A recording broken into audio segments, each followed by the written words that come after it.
ஏங்க சொல்லிட்டாம்ற. என் ஃப்ரெண்டு ஒருத்தவங்க கால் பண்ணாங்க.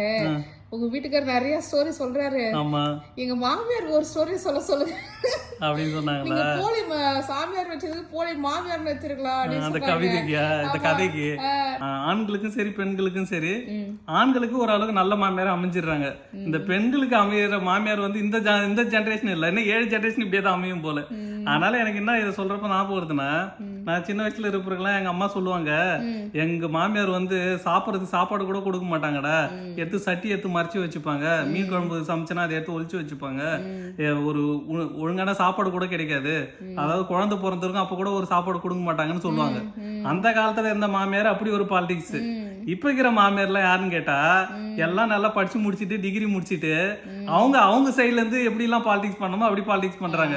இந்த வாங்கின சொத்து இது என் பேர்ல தான் இருக்குது, இது 8 லட்சம் என் பேர்ல இருக்குது, பிஎஃப் இங்க இருக்குது, அதை நான் தர மாட்டேன், பெரிய பையனுக்கு தான் தருவேன், சின்ன பையனுக்கு, அது ஒரு பாலிடிக்ஸ். அதான் அந்த ஜென்ரேஷன் ஒரு பாலிடிக்ஸா, இந்த பாலிடிக்ஸ் இப்ப அடுத்த வர ஜென்ரேஷன் எப்படி இருக்குதா இப்ப எனக்கு டவுட்டா இருக்குது. ஆக மொத்தத்துல இந்த மாமியார் மருமக பிரச்சனை முடியாது போல. ஜென்ரேஷன் மாறும். இப்ப நான் என்ன யோசிக்கிறேன், நாளைக்கு நிரூபணிக்க ஒரு ஒய்ஃபே வந்தா கூட நீ வந்து என்ன யோசிப்ப, நான்லாம் வந்து கீரை வைப்பேன், இது வைப்பேன், முட்டை குழம்பு வைப்பேன், தழை குழம்பு வைப்பேன் அப்படின்னு சொல்லிருப்பேன். வந்த பொண்ணு வாங்க இந்த வாரம் KFC போயிடலாமா, அடுத்த வாரம் மெக்டொனால்ட்ஸ் போயிடலாமான்னு சொல்லிருக்கோம். அப்போ வந்து உங்களுக்கு அதுக்கு சண்டை வரும். இந்த ஜென்ரேஷன் தான் மாறியா காண்டி மாமியார் மருமக பிரச்சனையோ முடியாது. யாராவது மாமியாரால பாதிக்கப்பட்டு இருந்தீங்கன்னா நீங்க வர மருமகளுக்கு அப்படி ஒரு மாமியாரா இருக்கக்கூடாதுன்றது ஸ்ட்ராங்கா இருங்க. ஓகேங்களா? உங்களோட முடிக்கிட்ட இந்த மாமியார் பிரச்சனை இந்த ஜென்ரேஷனோட முடியணும்.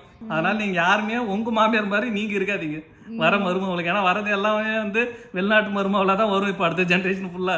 ஏன்னா நாமளே வெளிநாட்டுல இருக்கிறோம், அடுத்து வர்றதுலாம் UK US இருந்து வரும். அது பேசுற ஆல்பபெட்டிக்கு நம்மளுக்கு வாயில நுழையாது. அப்புறம் அவங்க வந்து பேசுவாங்க. இந்த இதுல சொன்ன மாதிரிதான், நான் ஊர்ல கல்யாணத்துக்கு பொண்ணு பார்த்தப்ப சொன்னாங்க, ஏன்டா 7 வருஷமா சிங்கப்பூர்ல இருக்கிற வரப்போ ஒரு பொண்ணுக்குன்னு வெளிநாட்டு பொண்ணை பார்த்து கல்யாணம் பண்ண வந்திருக்கலான்னு. அப்ப நான் இப்ப யோசிக்கிறேன் கல்யாணம் ஆனதுக்கு அப்புறம், அது மாதிரி கல்யாணம் பண்ணி வந்ததா கூட நல்லா இருந்திருக்கும் போலடா. அது மட்டும் சைனீஸ் பேசுவோம், அது மட்டும் ஏதாவது ஒரு லாங்குவேஜ் பேசினு இருக்கோம், நம்ம அம்மாவுக்கும் பிரச்சனை கிடையாது, அதுக்கும் பிரச்சனை கிடையாது. இப்ப பெரிய தப்பு பண்ணிட்டு இப்ப யோசிக்கிறேன் நான்.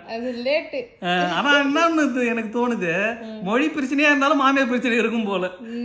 என்கிட்ட வந்து அவங்க பேச மாட்டாங்கன்னு அவங்க எதனா சொல்லி இருக்கும் போல. ஓகே மக்களே, இதே மாதிரி எத்தனை பேர் மாமியாரால பாதிக்கப்பட்டு இருந்தீங்க? எல்லாருமே பாதிக்கப்பட்டாங்க. யாரு பாதிக்கப்பட்டீங்களோ அது 100% போடுங்க, பாதிக்கப்படாதவங்க பர்சன்டேஜ் வைஸ் போடுங்க. ஓகேங்களா? பர்சன்டேஜ் வைஸ் போட்டுட்டு சொல்லுங்க. நான் இதுக்கப்புறம் இந்த தப்பு பண்ண மாட்டேன், நீங்க இது உத்தரவாதம் கொடுங்க. இந்த மாமியார் பிரச்சனை இதோட முடியட்டும். ஓகேங்களா? நம்ம ஜென்ரேஷனோட முடிஞ்சு போட்டோம்.